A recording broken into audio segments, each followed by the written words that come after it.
Evolution chapter में हम क्या क्या खास पढ़े। और ये भी चैप्टर काफी इम्पोर्टेंट है। इसमें जो है हम एक तो बिग बैंग थ्योरी पढ़ सकते हैं। बिग बैंग थ्योरी पढ़ सकते हैं इसमें हम।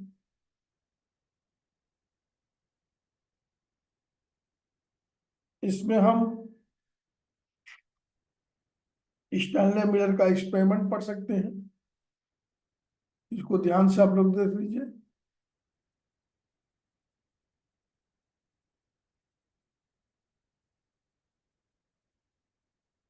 इसमें हम लोग होमोलोगस और एनालोगस ऑर्गन्स पढ़ सकते हैं। बड़ा इंपॉर्टेंट है ये होमोलोगस ऑर्गन और एनालोगस ऑर्गन।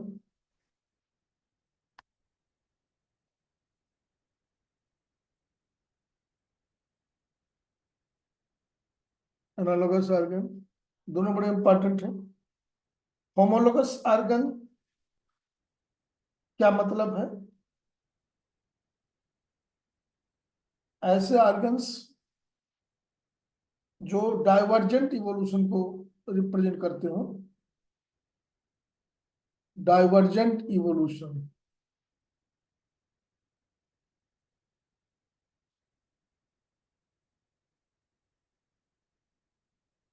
डाइवर्जेंट इवोल्यूशन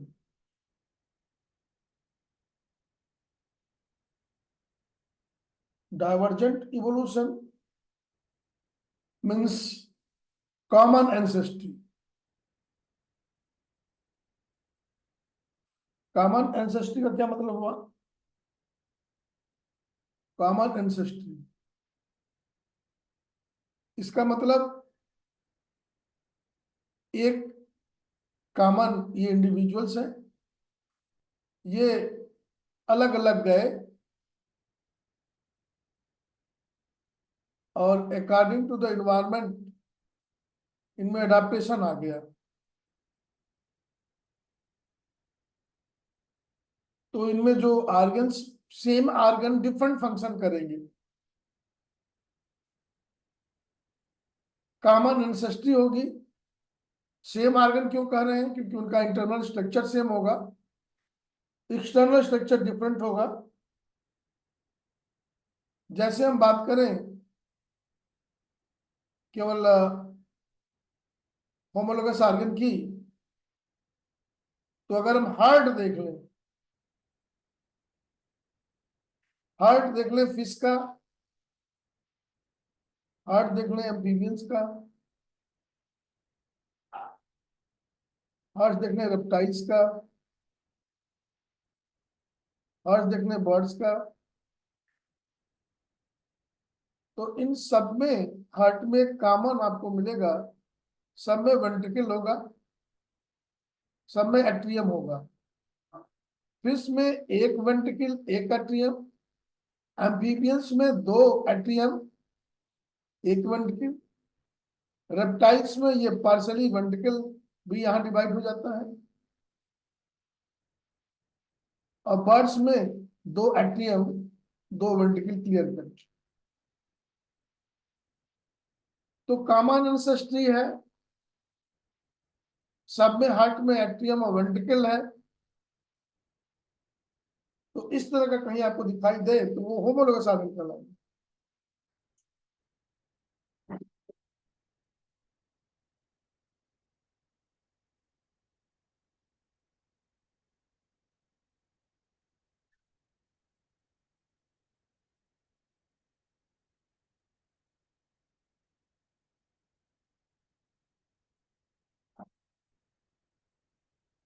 इसका बहुत अच्छा एग्जाम्पल मिल सकता है कॉमन एंसेस्ट्री का, थॉर्न्स ऑफ बोगनवेलिया। अगर आप देखेंगे तो सबको थोड़ा सा वो कर देते हैं। हम केवल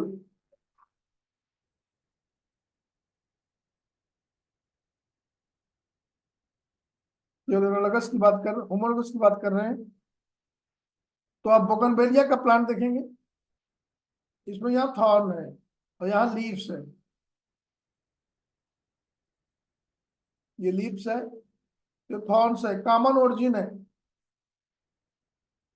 और वहीं आप कुकुरबिट देखिएगा, तो ये टेंड्रिल है कुकुरबिट में, ये लीव्स है, ये टेंड्रिल है, ये लीव्स है कुकुरबिट में। तो हॉर्न और tendril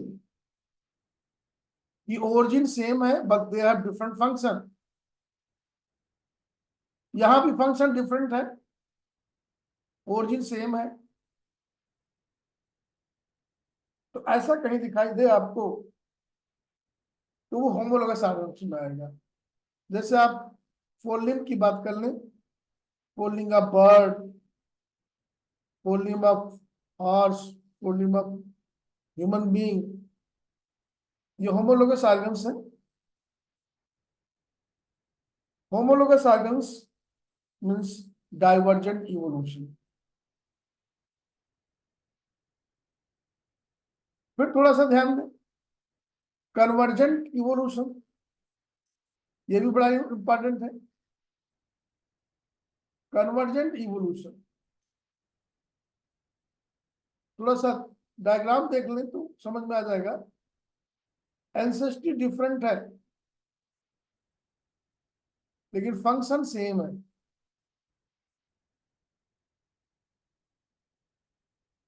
same function different structure, इसको हम एनालॉगस ऑर्गन्स द्वारा रिप्रेजेंट करते हैं। Analogous organs, analogous organs different ancestry, different ancestry same function, different structure same function. अब अगर हम बात करें आई, आई ऑफ ऑक्टोपस, फंक्शन सेम है, आई देखना, and I of mammal,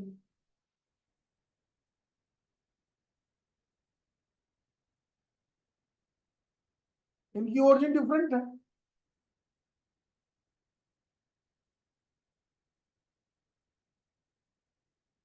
फ्लीपर्स of penguin, फ्लीपर्स देख लो ऑफ पेंगुइन,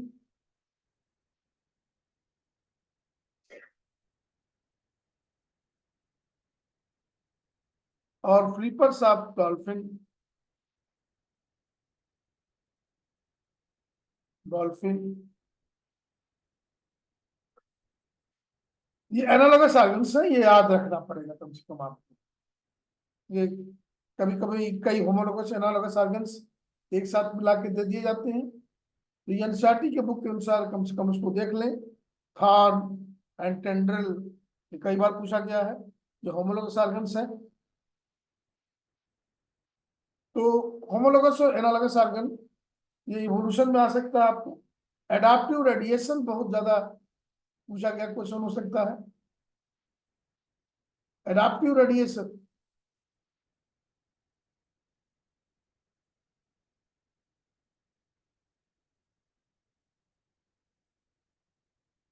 एडाप्टिव रेडिएशन ये होमोलोगस ऑर्गन्स की तरह है, डाइवर्जेंट इवोल्यूशन है। इसमें सबसे अच्छा एग्जाम्पल आपको मिलेगा डार्विन फिंचेस का।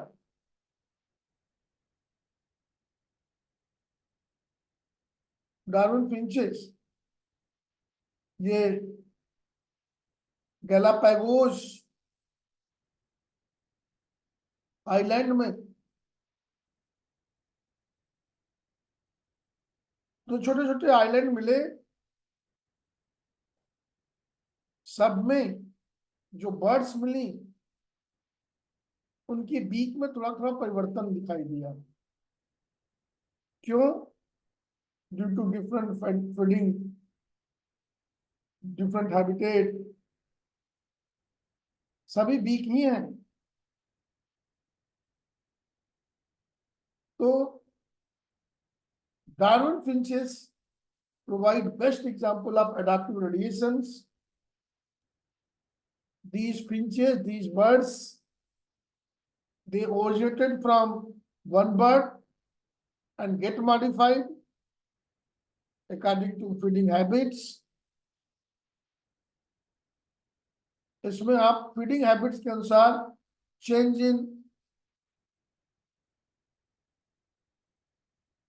इन size and shape of beak, ये जो चेंज दिखाई दिया है, ये क्यों हुआ है? Due to change in feeding habitat.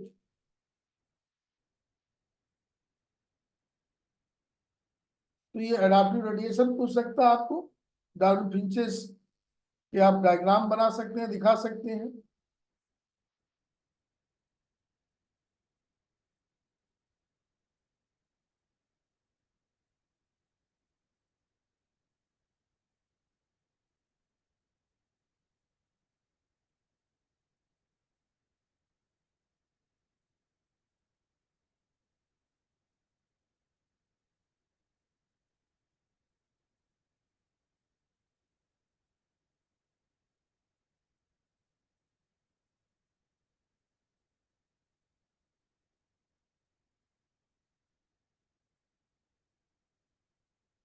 तो डिफरेंट इनकी बीक की साइज, बीक का शेप, ये एडाप्टिव रेडिएशन का बेस्ट एग्जांपल है। फिर एक क्वेश्चन अक्सर पूछा गया है, हार्डी बिनबर्ग इक्विलिब्रियम, ये कई बार पूछा गया है, थोड़ा सा इसको भी आप जान जाए, बहुत ही इंपॉर्टेंट है। हार्डी विनबर्ग प्रिंसिपल, यह हार्डी विनबर्ग प्रिंसिपल क्या है? According to this principle, allele frequency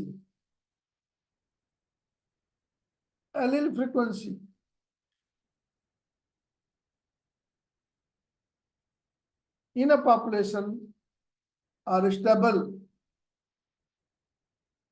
as well as constant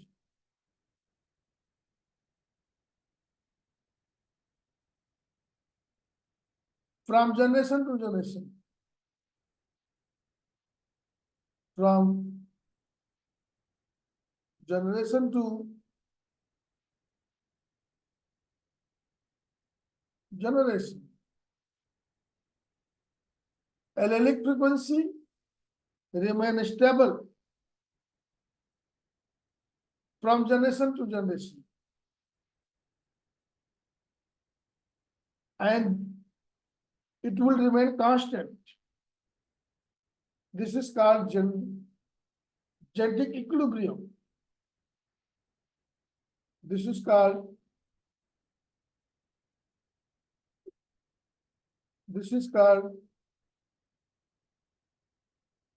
genetic equilibrium.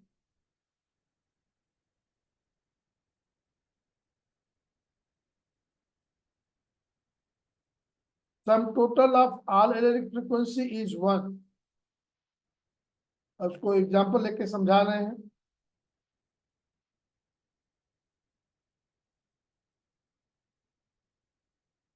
Means P and Q, if these are the frequencies,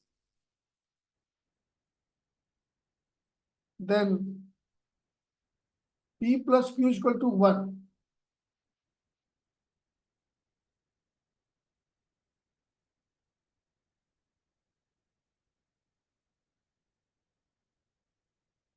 Suppose frequency of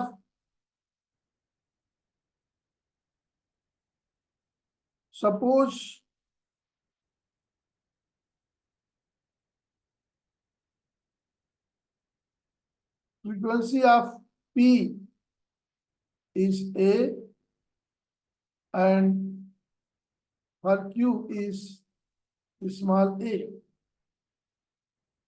Then frequency of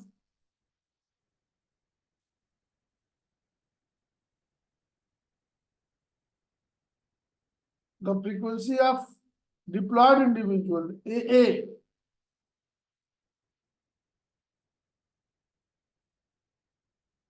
will be P square.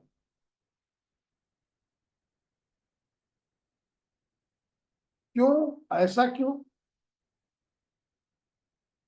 अगर इसको हम देखें, the probability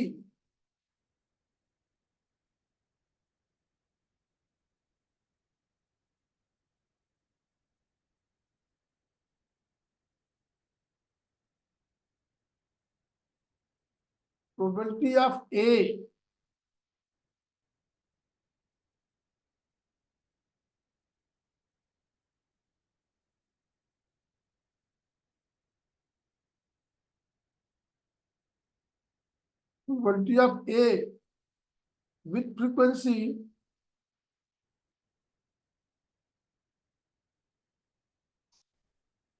of P appear on both chromosomes,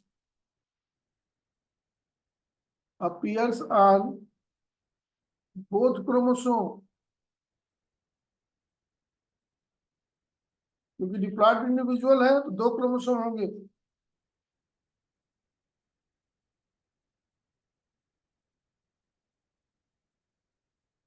of both chromosome of diploid individual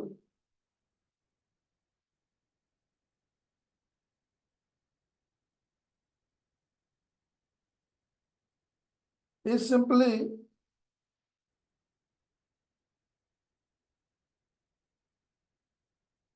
a product of probability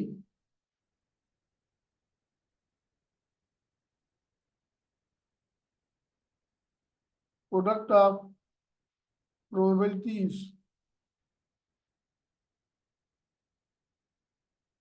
तो product of probability मतलब P into P, that is P square।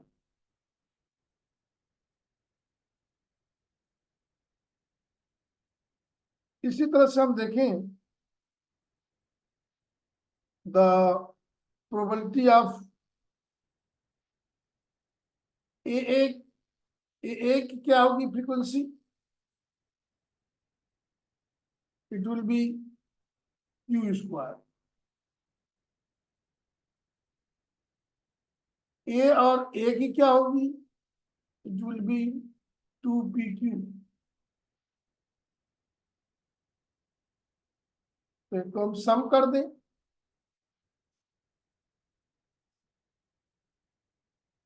और सम कर दें तो P square plus 2PQ plus Q square equal to 1। Individuals अगर diploid है तो उनकी फ्रीक्वेंसी भी ये 1 होगी। जैसे मान लें P plus Q equal to 1, if P is equal to 0.8, Q is equal to 0.2, then P plus Q is equal to 1। P square is equal to 0.8 into 0.8, 0.64। QR is equal to 0.2 into 0.2, 0.04। 2PQ is equal to 2 into 0.8 into 0.2, 0.32,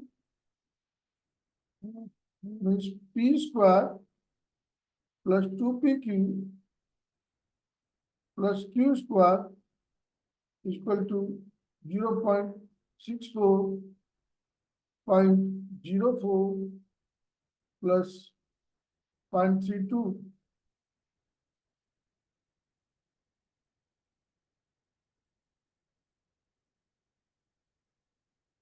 तो ये binomial expression है, p plus q का whole square, इसका binomial expression ये होगा p plus q 1, p plus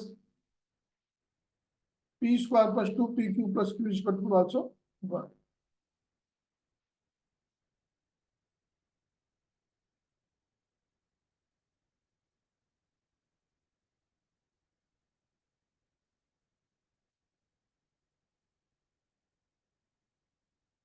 अब एक चीज और है, 5 फ्रीक्वेंसीज। अब इनको हम देख लें थोड़ा सा। तो there are 5 factors, there are 5 factors which may affect Hardy-Weinberg equilibrium. 5 factors may affect Hardy-Weinberg equilibrium.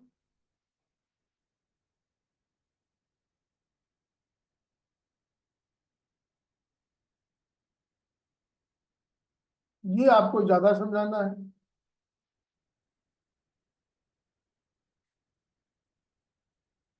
These are, इसमें सबसे पहला क्या है, जीन फ्लो।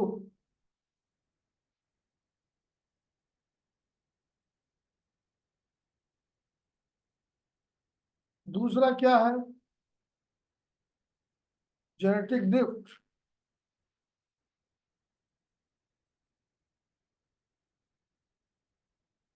तीसरा क्या है, recombination.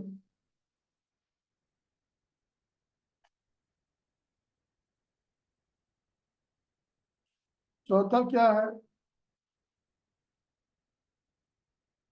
Mutation.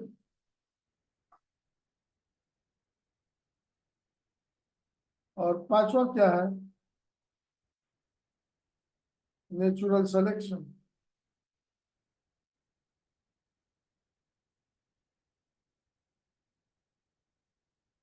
What is gene flow?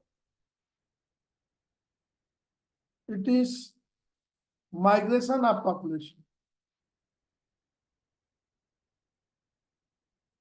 Migration of population.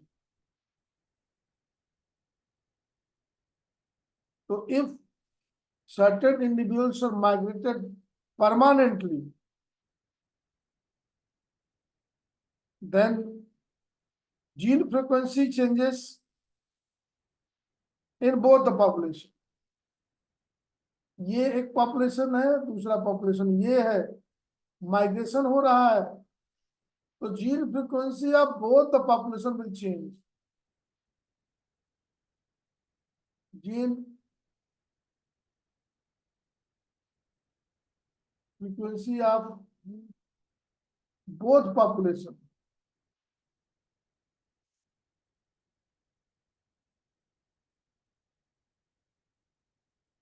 Change.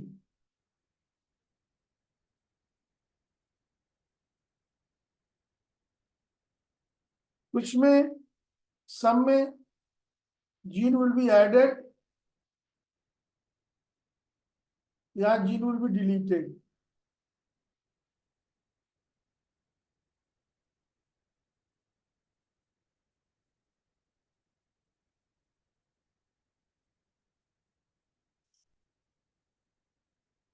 अगर जीन की फ्रीक्वेंसी सडन चेंज होती है तो इसको हम जेनेटिक ड्रिफ्ट कहेंगे, sudden change in frequency.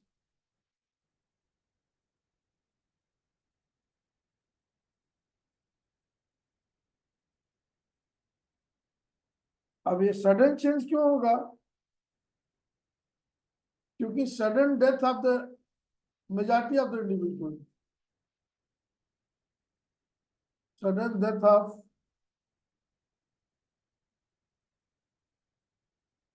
majority of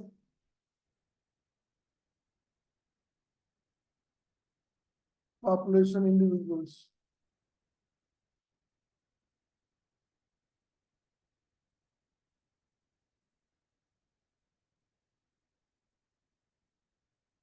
In a small population.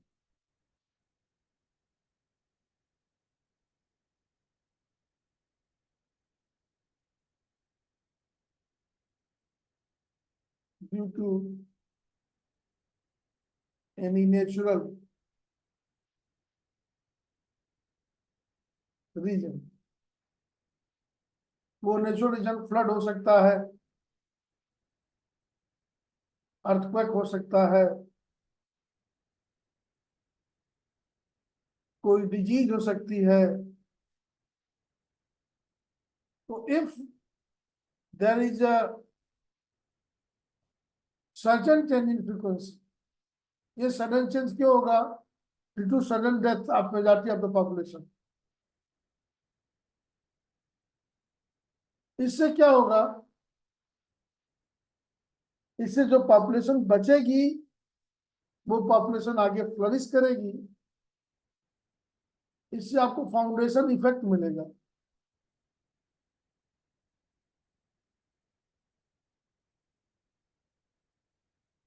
और जीन फ्रीक्वेंसी बहुत घट जाएगी, तो बॉटल नेक इफेक्ट मिलेगा। Bottle neck effect, reduction in frequency,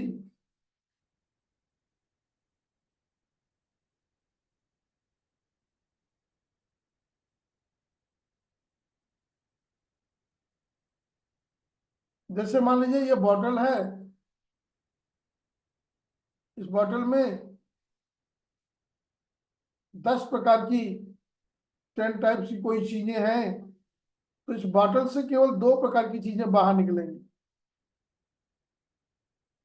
ये पूरा पॉपुलेशन था, ये डेथ हो गई, कुछ बचा, कुछ बचा, तो वो जो स्मॉल पॉपुलेशन बची,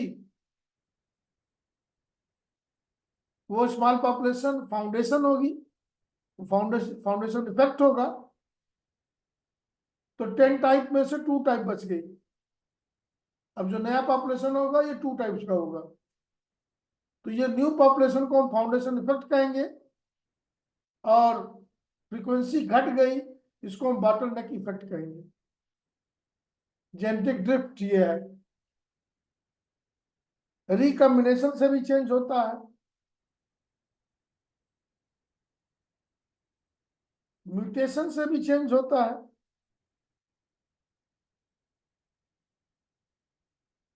अगर mutation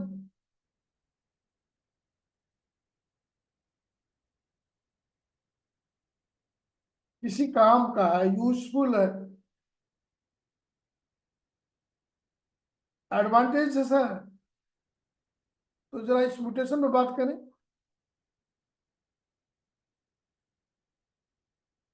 mutation,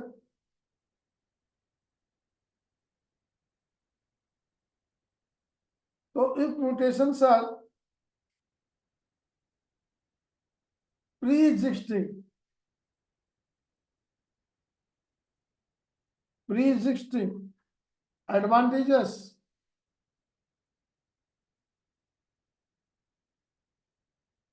advantages, pre-existing and advantage mutation,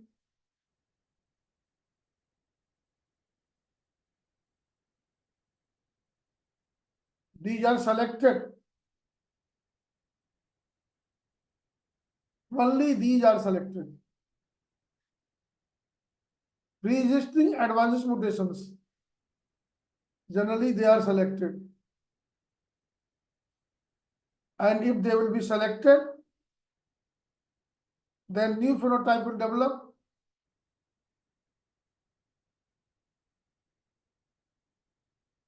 New phenotype develop. अब new population, new phenotype develop होगा, इट रिजल्ट इनटू स्पेसिएशन।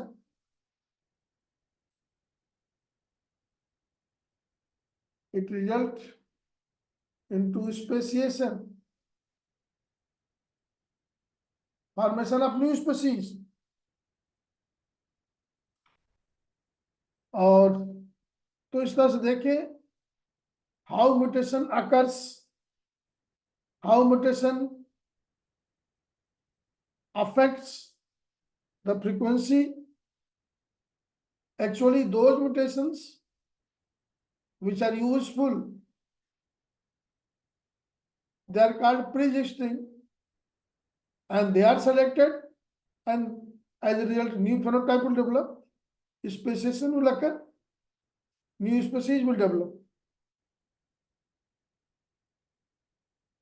अब इसको एक अगला पॉइंट देख लें, natural selection.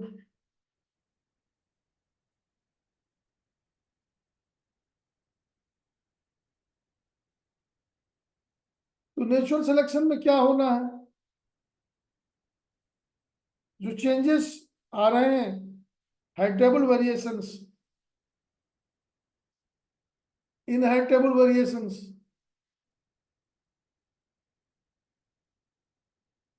Inheritable variations,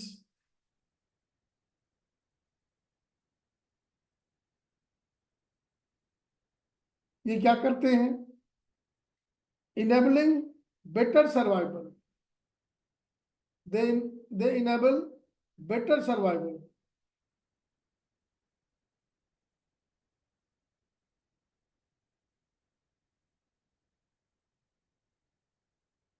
What will happen if any variation is heritable, means useful for better survival, they will reproduce, enable to reproduce.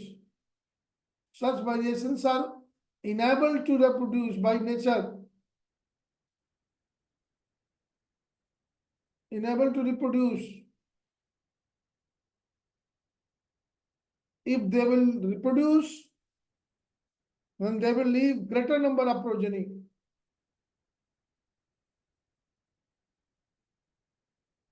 They leave greater number of progeny.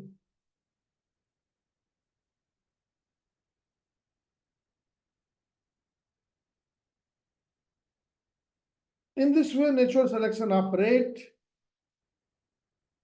and those which are more in number, ultimately they will be dominant,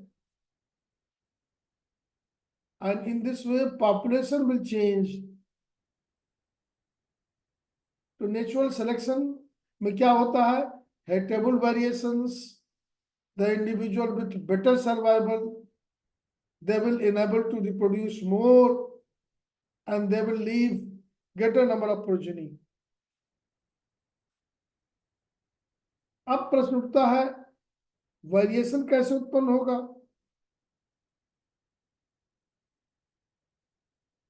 variation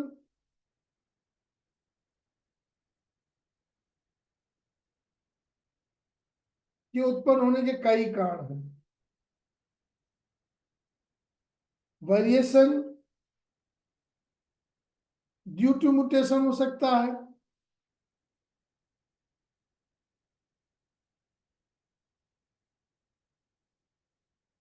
variation gamete बनते समय recombination के कारण हो सकता है,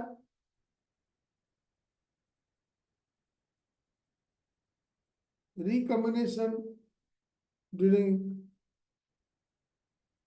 gametogenesis,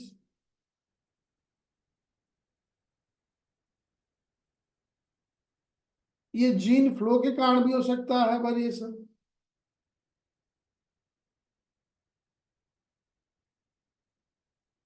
ये genetic drift के कारण भी हो सकता है variation.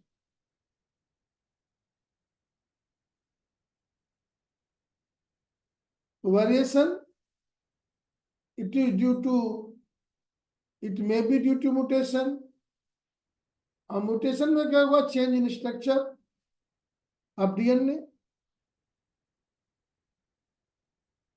due to recombination, due to gene flow में इंडिविजुअल्स परमानेंटली फ्लो कर जाते हैं, और जेनेटिक ड्रिफ्ट में majority of the individual got death. कुछ बचते हैं, वो फाउंडर होते हैं, पूरी पॉपुलेशन उनके आधार पर होगी, तो फिर एक नया वेरिएशन उत्पन्न होगा। And these variations if they develop due to mutation, due to recombination, due to gene flow, due to genetic drift, किसी वजह से होगा, if it will be better for survival, then it will called inheritable variation. Such individual will reproduce and they will leave more number of progeny. अब natural selection की बात आई, कितने तरह का नेचुरल सिलेक्शन होगा। नेचुरल सिलेक्शन सब पर operate करता है। वेरिएशन 4 वजह से होगा। तो Hardy-Weinberg equilibrium is affected due to these 4 regions: mutation, recombination, genetic drift, gene flow, and natural selection will operate over this, and those variations are better for survival. Such individual will multiply more, it will leave more progeny. ये natural selection कैसे operate करता है, ये बात। अब बात आई natural selection को हम कितने तरह से देखते हैं। तो नेचुरल सिलेक्शन 3 प्रकार से ऑपरेट करता है। Natural selection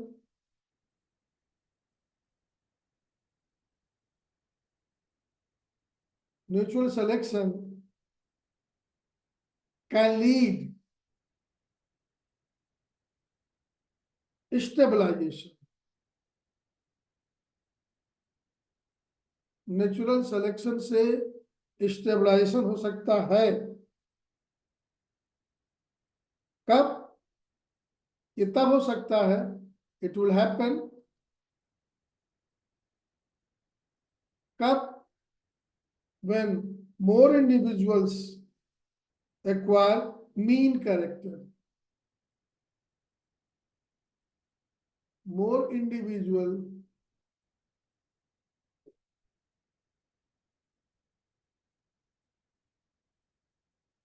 acquire mean character.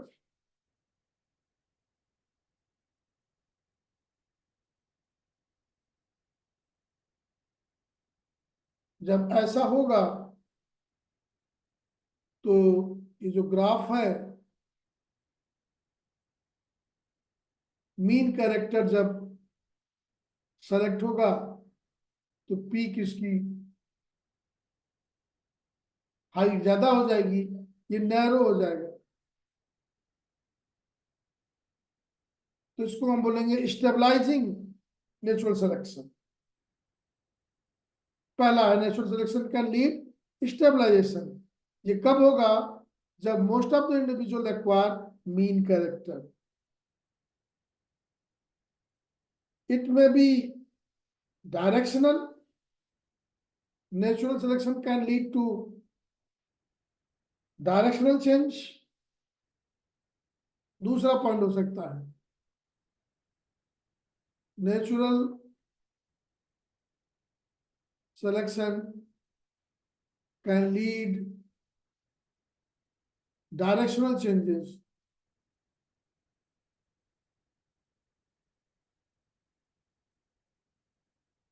ये कब होगा? it will happen when more individuals acquire value other than mean. When more individual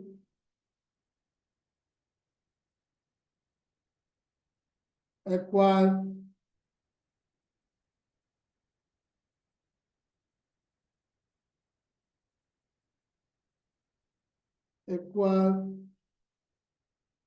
value more than mean,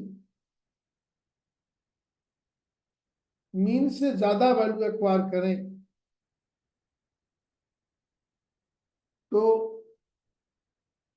mean से ज्यादा भी हो सकता है वो, मीन से कम भी हो सकता है।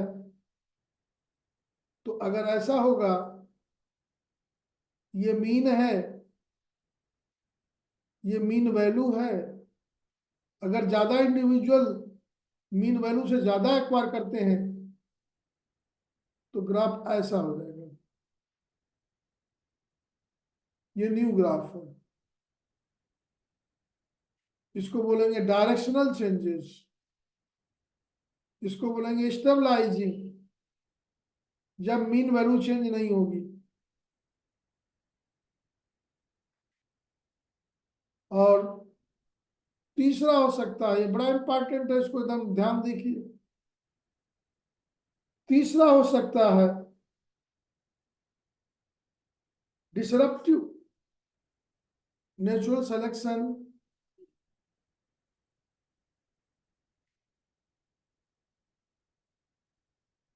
Can be disruptive. ये डिसरप्टिव कब होगा?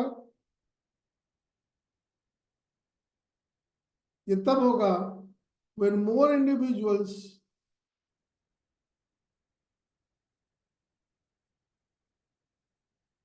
acquire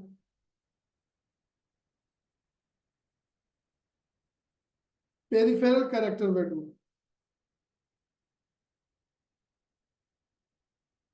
peripheral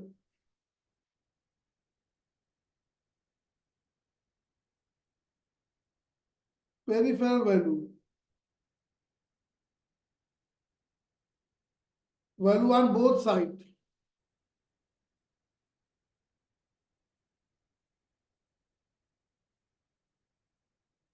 तो दोनों तरह की वैल्यू अगर सेलेक्ट होगी तो क्या होगा? तब देखिए, तब ग्राफ ऐसा होगा।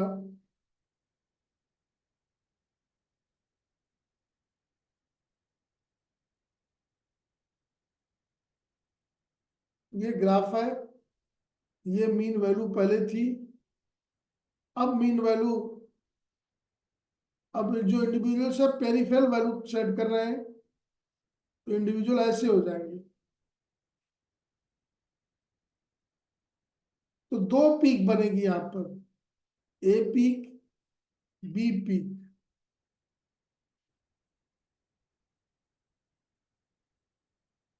तो डिसरप्टिव नेचुरल सिलेक्शन में we will have two peak,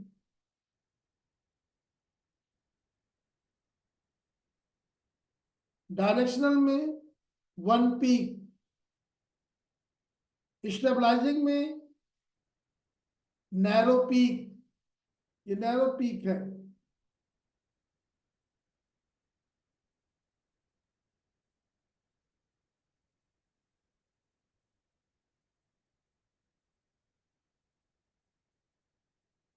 तो ये बड़ा इंपॉर्टेंट रहा। Natural selection, Hardy Weinberg equilibrium, दोनों बड़े इंपॉर्टेंट हैं। इसके बाद एक टॉपिक बड़ा इंपॉर्टेंट होता है, ये इवोल्यूशन ऑफ मैन। इसमें कुछ पॉइंट आप जान जाएं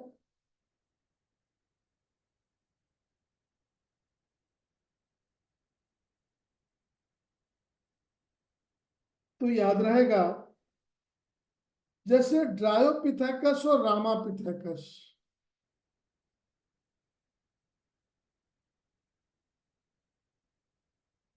ड्रायोपिथेकस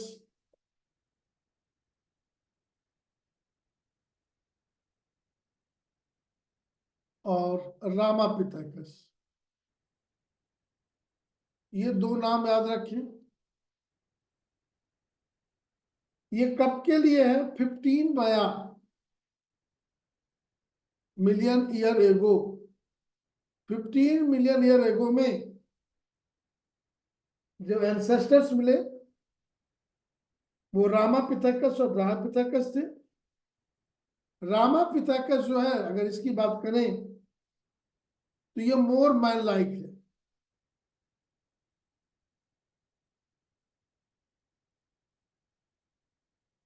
और ब्राहपिथेकस की बात करें तो ये एप लाइक है।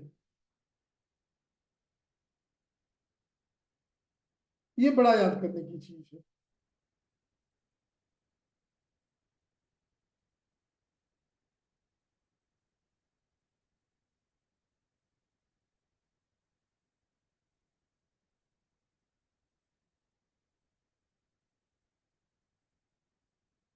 फर्स्ट ह्यूमन लाइक अगर हम बात करें,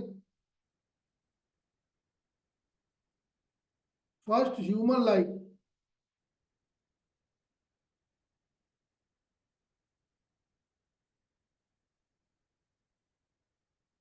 तो ये होमो हैबिलिस है, ये याद रखिए।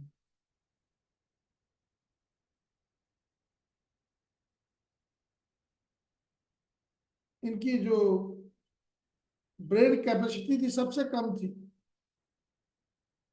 650 से 800 सीसी, ये ब्रेन कैपेसिटी है इनकी।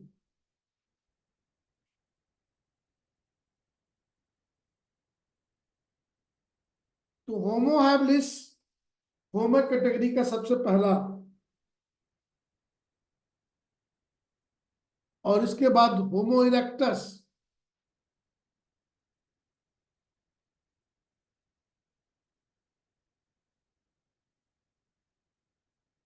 अब कहीं भ्रम न हो जाए कि हैबिलिस पहले की इरेक्टस, इरेक्टस बाद में है, और इसकी कैपेसिटी ज्यादा है ब्रेन की, 900 सीसी।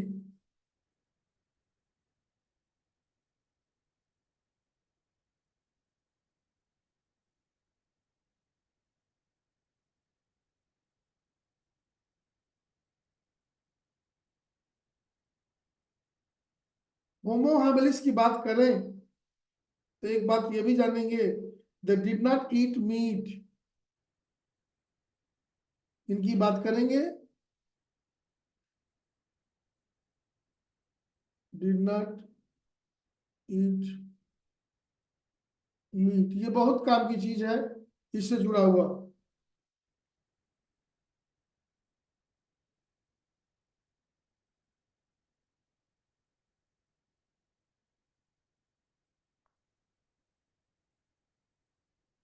और अगर होमो इरेक्टस की बात करें तो दे eat meat,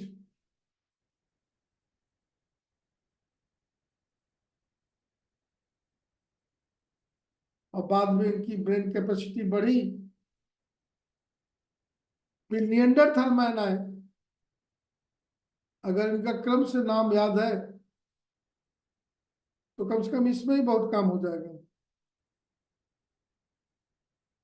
Neanderthal 1400 CC, brain capacity इनकी काफी ज्यादा हो गई थी।